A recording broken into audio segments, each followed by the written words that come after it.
नमस्कार, आप देख रहे हैं नेशनाऊ और मैं हूं आपके साथ निखिल श्रीवास्तव।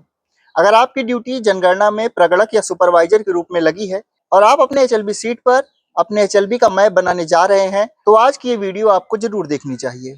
आज की इस वीडियो में हम स्टेप बाय स्टेप बताएंगे कि एचएलबी लेआउट मैप में क्या-क्या होना चाहिए, प्रगणकों के लिए 10 महत्वपूर्ण नियम कौन-कौन से हैं, एचएलबी नजरी नक्शा निर्माण में होने वाले प्रतीक चिन्ह, भवन नंबर एवं जनगणना नंबर का लेआउट मैप में प्रदर्शन कैसे करना है। इसके साथ ही एचएलबी मैप तैयार करने से पहले जरूरी शर्तें क्या हैं और एचएलबी लेआउट मैप तैयार करने की पूरी प्रक्रिया क्या है। चलिए विस्तार से देखते हैं। सबसे पहले आइए जानते हैं एचएलबी लेआउट मैप में क्या क्या होना चाहिए। प्रगणक द्वारा आवंटित प्रत्येक एचएलबी के लिए लेआउट मैप तैयार किया जाएगा। लेआउट मैप में कुछ सूचनाएं होंगी, जैसे सबसे पहला होगा एचएलबी का लोकेशन विवरण, मतलब एचएलबी कहाँ पर स्थित है, एचएलबी किस ब्लॉक में है, किस तहसील में है, इसका विवरण भी एचएलबी लेआउट मैप में दिया जाएगा। इसके अलावा दूसरा बिंदु है एचएलबी क्षेत्र में उपलब्ध सभी भवनों और प्रत्येक भवनों में बिल्डिंग नंबर और जनगणना भवनों की संख्या बतानी है, मतलब कितने भवन हैं, एक भवन में कितने बिल्डिंग नंबर हैं और जनगणना में समस्त कितने भवन हैं, इसकी भी संख्या आपको एचएलबी लेआउट मैप में दिखानी होगी। तीसरा बिंदु है school, college, police station, health centre, panchayat घर, पोस्ट ऑफिस, सार्वजनिक उपयोगिता, पूजा स्थल आदि जैसे महत्वपूर्ण स्थान लैंडमार्क के रूप में आपको एचएलबी लेआउट मैप में दिखाने होंगे और ये सारी चीजें आपको प्रतीकों के माध्यम से दिखानी होगी। अभी थोड़ी देर में हम आपको प्रतीक चिन्ह भी बताएंगे कि किस चीज के लिए कौन सा प्रतीक चिन्ह आपको यूज करना है। अब हम जानते हैं प्रगणकों के लिए 10 महत्वपूर्ण नियम कौन कौन से हैं।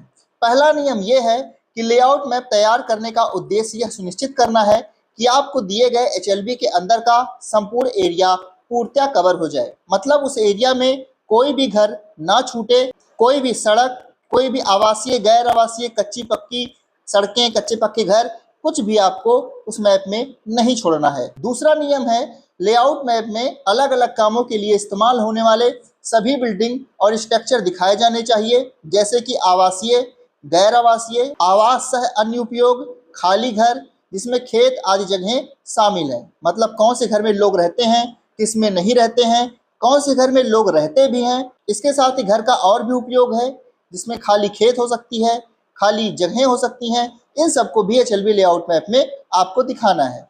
अगर सिस्टमेटिक हाउस नंबरिंग है तो उसे लेआउट मैप पर दिखाएं, लेकिन अगर सिस्टमेटिक हाउस नंबरिंग नहीं है तो बिल्डिंग को लगातार नंबर दें और उन्हें लेआउट मैप में लिखें। पांचवा नियम है कि लेआउट मैप हर एचएलबी के लिए अलग से डुप्लीकेट में तैयार करना होगा। छठवां नियम है कि अलग अलग एचएलबी को बांटने वाली सीमा को साफ तौर पर चिन्हित किया जाना चाहिए, मतलब कि अगल बगल की जो एचएलबी है और आपकी एचएलबी है उनके बीच एकदम साफ तौर पर सीमा का जो है वो चिन्हांकन किया जाना चाहिए। उस सीमा को किस तरह से बनाना है ये भी आगे हम वीडियो में जानेंगे।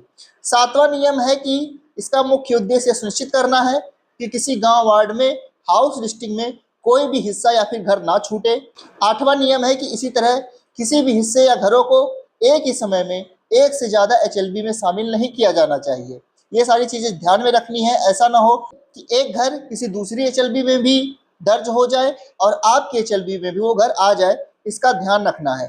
नवा नियम है कि आवंटित किए गए एचएलबी क्षेत्र में किसी भी विसंगति की सूचना सुपरवाइजर के माध्यम से अपने चार्ज ऑफिसर को दें। और 10वां नियम है कि अंतिम एचएलबी लेआउट मैप 2 कॉपी में अपने सुपरवाइजर को वेरिफिकेशन और चार्ज ऑफिसर को सबमिट करने के लिए दें। अब हम जानते हैं कि एचएलबी के नजरी नक्शा निर्माण में प्रयोग होने वाले प्रतीक चिन्ह कौन कौन से हैं। सबसे पहले आप जानिए एचएलबी सीमा को कैसे बनाया जाएगा, उसका निर्धारण कैसे किया जाएगा। तो आप देखिए यहाँ पर ये डैश डैश का जो चिन्ह है, इसी के माध्यम से आपको अपनी एचएलबी सीमा का निर्धारण करना है। इसके साथ ही आपको अपनी एचएलबी के चारों दिशाओं में मौजूद जो एचएलबियां हैं, जिसमें ब्लॉक हो सकता है, गांव हो सकता है, उसे भी अपने लेआउट मैप पर दर्शाना है। अब आइए जानते हैं एचएलबी के नजरी नक्शा निर्माण में प्रयोग होने वाले प्रतीक चिन्हों के बारे में। सबसे पहले भवनों के प्रकार के बारे में जानते हैं। अगर भवन आवासीय है और पक्का है तो उसे इस तरह से चौकोर में दिखाना है, और अगर घर कच्चा है तो उसे त्रिभुज में दिखाना है। अगर गैर आवासीय घर है तो उसे चौकोर में दिखाना है, लेकिन उसमें बीच में लाइनिंग कर देनी है। और वहीं अगर गैर आवासीय कच्चा घर है तो उसको त्रिभुज में दिखा करके उसमें लाइनिंग कर देनी है।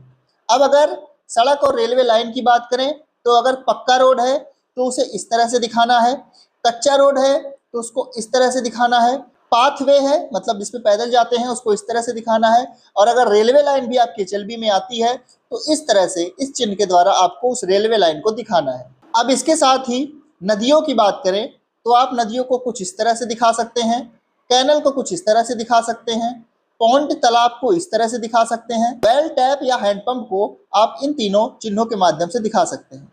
इसके अतिरिक्त मंदिर, मस्जिद, चर्च, गुरुद्वारा, इसको आप इन 4 चिन्हों से दिखाइएगा, और स्कूल, डिस्पेंसरी, पंचायत घर, पोस्ट ऑफिस आदि इस तरह की जो इमारतें हैं उसको आप इस तरह से दिखाइएगा।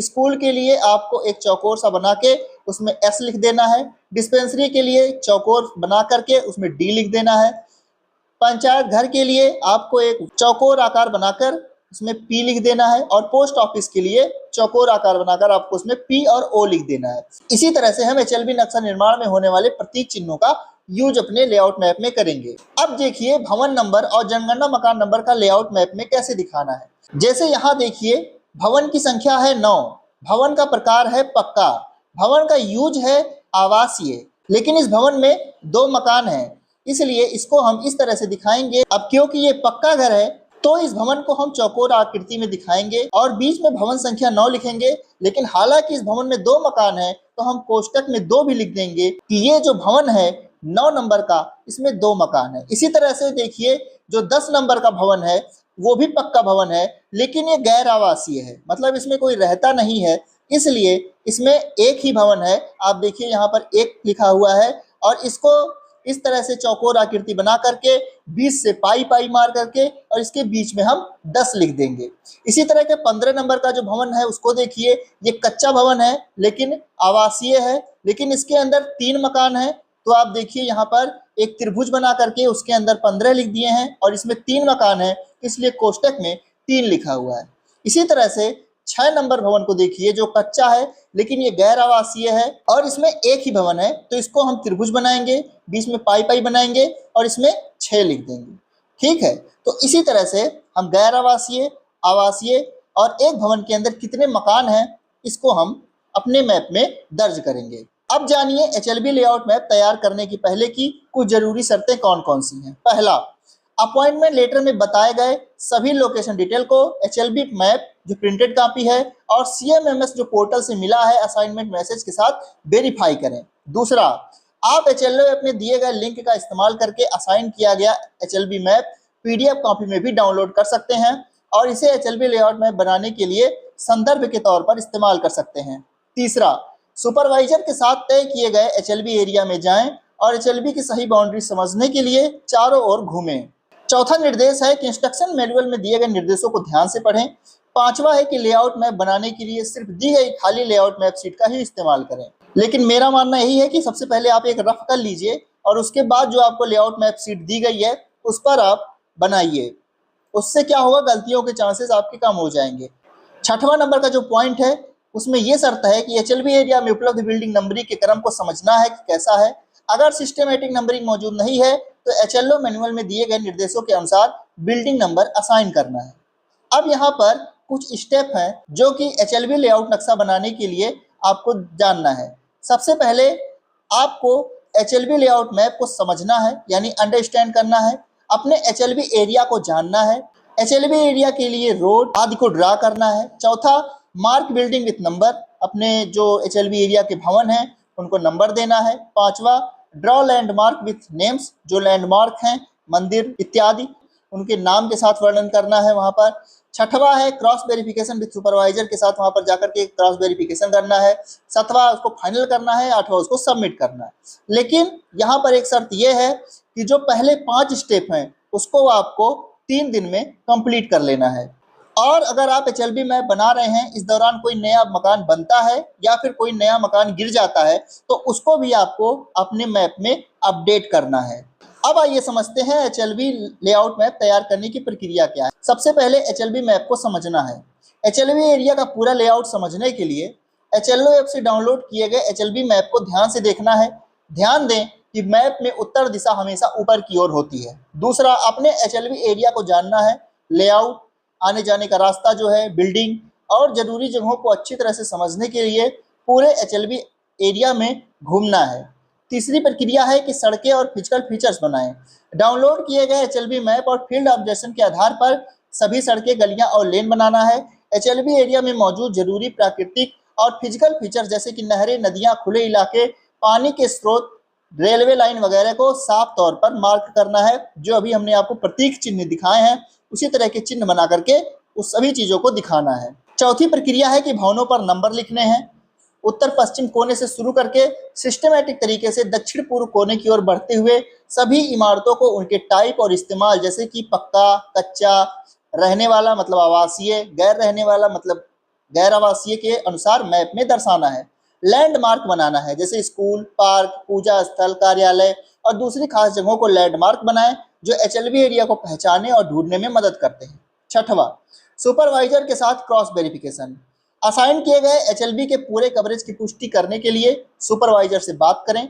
सुपरवाइजर से कहें कि वह सुपरवाइजरी सर्कल के दूसरे प्रकरण द्वारा तैयार किए गए लेआउट मैप को क्रॉस चेक करे ताकि यह पक्का हो सके कि कोई एरिया छूटा नहीं है या फिर ओवरलैप नहीं हुआ है, डुप्लीकेट नहीं हुआ है। इसका अर्थ यह है कि सुपरवाइजर ये चीज पक्का कर लें कि जो अगल बगल के एचएलबी एरिया हैं कहीं वो किसी दूसरे प्रगणक के एचएलबी एरिया में ओवरलैप तो नहीं हो रहे हैं, कहीं कोई ऐसा मकान तो नहीं है जो दोनों एचएलबी में शामिल है।